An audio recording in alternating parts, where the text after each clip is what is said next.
war chest that condominiums have to put away in case of leaky condos and that kind of thing.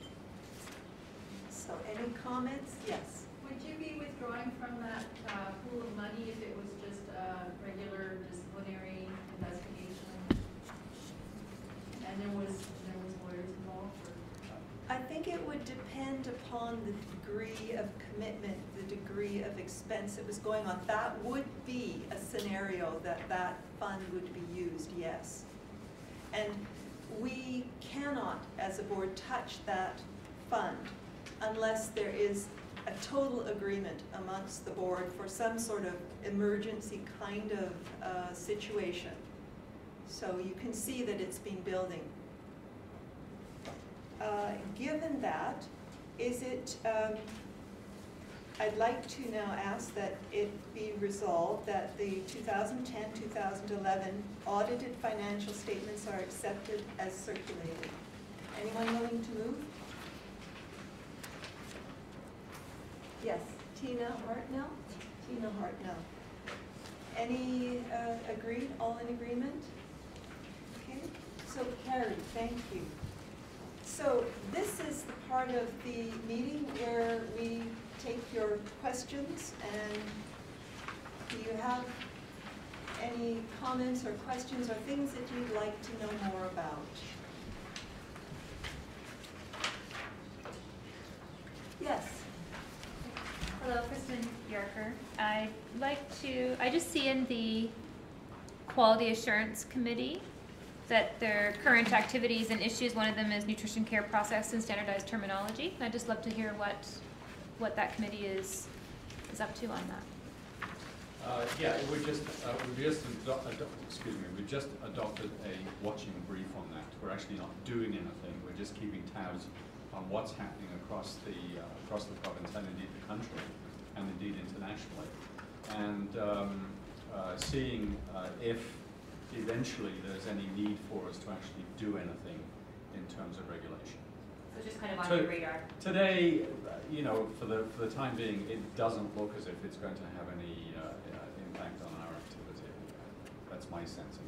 But then, you know, things will change, I'm sure. Other questions? I have questions. Oh, please, Bert.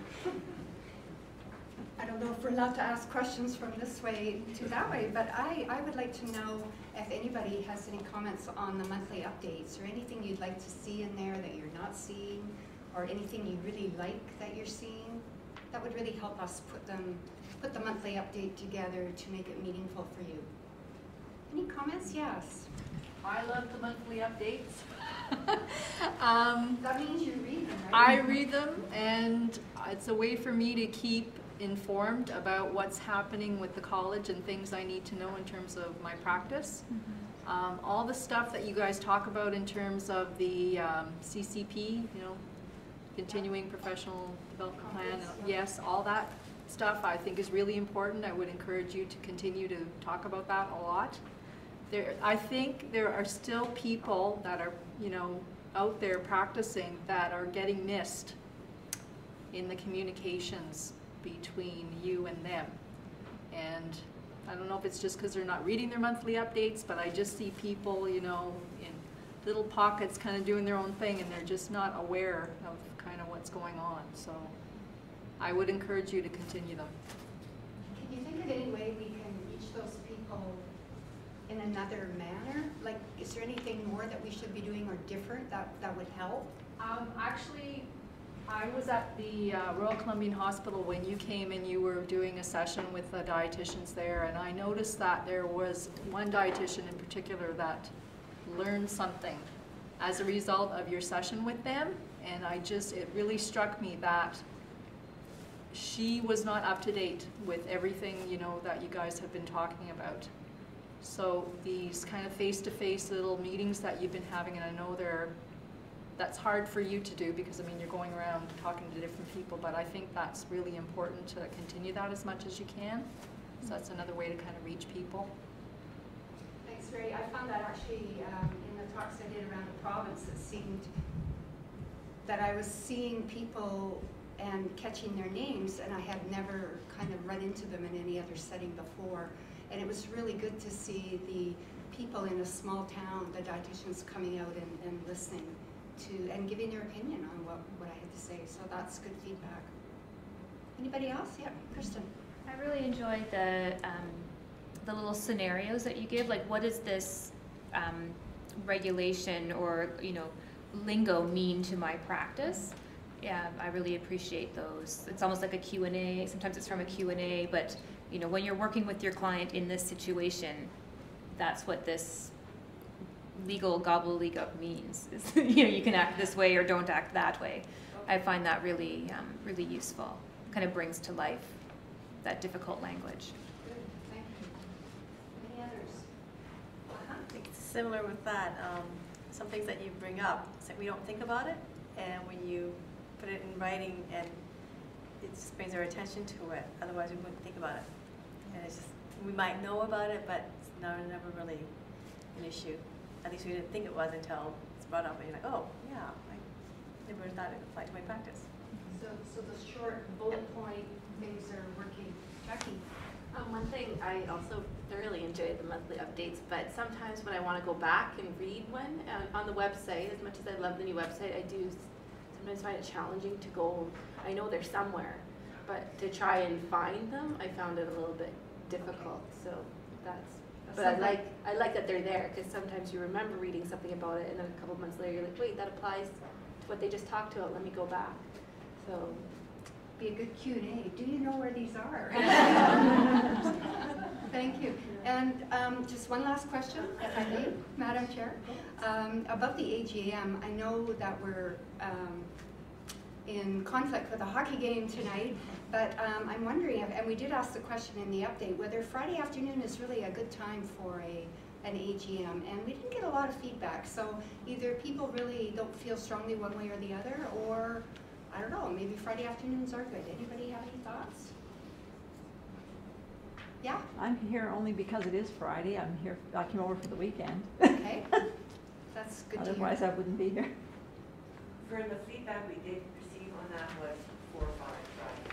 Good. It was, Okay. it was Thank Monday you. with another pick, but Fridays is definitely a winner. Okay, great. Can I go back to the previous question? Sure. One recommendation or another approach is to have the public, might be useful to have some of their questions.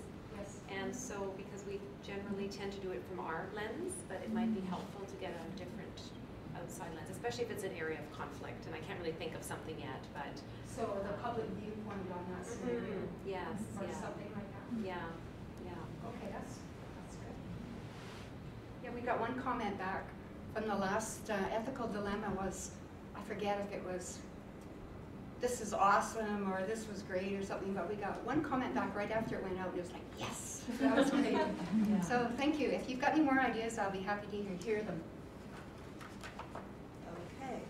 Well, we're within sniffing distance of the end here, so we'll carry on. Announcements. This annual report will be sent to all registrants as required under the bylaws by email. And the information session is going to be presented next.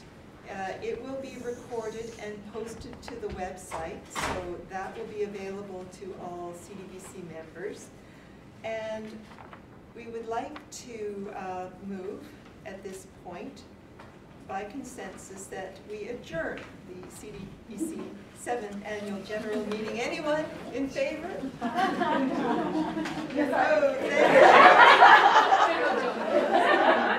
So there will be a short break for refreshments. Please go help yourself. And then we will have a presentation by our legal counsel, Kathy Herb-Kelly, QC, dietitian. No, you tell me. Something about our evolving world, and actually it sounds really dry, but she's going to touch on things that really do pertain to your practice, like changes in the adult care regulation that are coming up in September, some implications of the Health Profession Review Board that affects your practice. So it's not just high-level legal gobbledygook, it really does pertain. So I hope you'll stay for that. Thank you. Tea and coffee and cookies and such at the back. Thank you, everybody.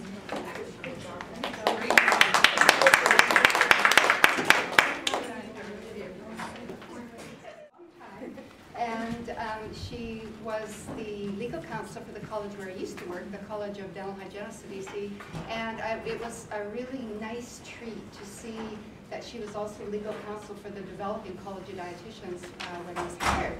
So Kathy and I have worked together a long time. She's got a lot of experience with regulation. You pretty well specialize in regulatory practice. Pretty much. And you have about, I always get this wrong, how many colleges do you work 7 or 8, something like Okay, so she is, yes, legal counsel for a number of colleges, which is very helpful to us because sometimes we ask her to look at something or review something and give us an opinion, and she's already done it for somebody else, so we get to benefit. Saves you money. Very much so. So I won't go on any longer. I gave faulty instructions to poor Kathy. No, don't say that. No, okay. Kathy got a little lost, so she's here now, and I'm just going to turn it right over to her. Thank you. All right, thanks. Well, thank you very much for inviting me to come and speak to you. I look forward to it, and I'll be happy to answer any questions you have. And I'm quite impressed at the number of you who've come out with this big game looming. And I was just listening to the radio, and everybody's all on Twitter and nervous, and actually so am I. So, so anyway, when Fern asked me to do this, I had to give some thought to what would I talk about at an event like this. And I decided to talk about some of the changes that I've seen over 30 years. I've been advising professional health colleges for 30 years now. I hate to say it. So I've really seen a lot of change, and some of the changes, or all of the changes in fact, affect dietitians and all other health professionals for that matter. So in half an hour, of course, I can't speak about all of those changes, so I've picked a few areas, and I'll tell you a bit about some of the cases that affect dietitians and that sort of thing. And I really don't mind being interrupted with questions. I know normally at something like this you listen to the speaker and then wait, but if you have a burning question, just interrupt. It won't faze me at all. So why don't we go to the next slide. Oh yeah, something about my the choice I made. It is a bit of a weird choice of background, I admit, but I'm not so good with PowerPoint. And when I saw their sort of stock images, I thought this one was pretty good because the changes are kind of creepy, or they're indicative of government creep, where the government is creeping into all aspects of our lives, and it's kind of eerie. And I thought this was sort of an eerie scene. Kathy, is that a rising tide? Well, hopefully, or this could be the changing landscape. This morning when I was looking at it, I thought I got the title all wrong, and I should have called it the changing landscape, because this is more of a landscape. But in my mind, that was close enough to a tide, that little bit on the right-hand side. So anyway, when I started, these are just a few of the statutes that did not exist. We didn't have a Health Professions Act, no Criminal Records Review Act, no Freedom of Information. We didn't really know what privacy was. There was a little act, it's still around, I think it's called the Privacy Act, which creates a tort of breach of privacy. It was never used. Personal Information Protection Act wasn't here. Labor mobility, nobody'd heard of that. And the Healthcare Consent and Care Facility Admission Act was not around. Professionals kind of knew they had to get patients' consent, but it seemed more just a common sense and moral issue rather than a legal one. And then it became a legal issue, and eventually we got a lot of legislation about consent in that bottom statute. So next slide, please. So I thought I'd tell you, this is superficial for sure, but it really gives you an idea of how things have changed. So when I first started doing this kind of work, the College of Pharmacists was my very first client. And before 1994, they had an act called the Pharmacist Act. At most, it was 10 pages. I couldn't even find it anymore. So at most, it was 10 pages. Then in 1994, they got their own, an updated statute called the Pharmacist Pharmacy Operations and Drug Scheduling Act, and it was 27 pages, plus bylaws. And then in 2009, they went under the Health Professions Act, but now they're under two statutes.